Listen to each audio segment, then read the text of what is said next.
kaibigan, ako nga pala si Sean Viel at ngayong araw ay dadalhin ko kayo sa isang makulay at kahangahang lugar, ang Taguig. Tara, samahan niyo ako at alamin ang mga nakakatuwang kwento at kasaysayan na lungsod na ito. Ang Taguig ay isang lungsod na matatagpuan sa Kalakhang, Maynila.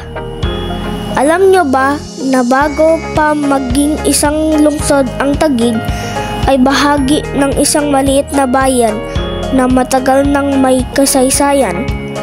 Noon pa mang unang panahon, ang Taguig ay isa ng sentro ng kalakalan sa rehiyon.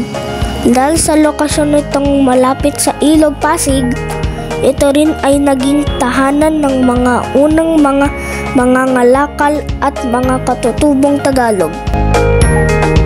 Isa sa mga pinaka-importanteng bahagi ng kasaysayan ng Taguig ay ang simbahan ng St. Anne.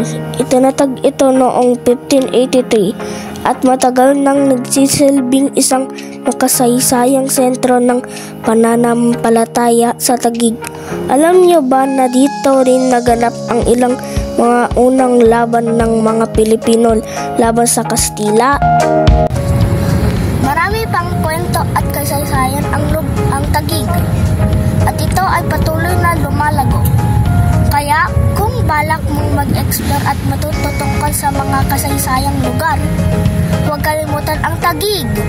Salamat sa pagsama sa akin at sana ay nagustuhan niyo ang ating tour. Paalam!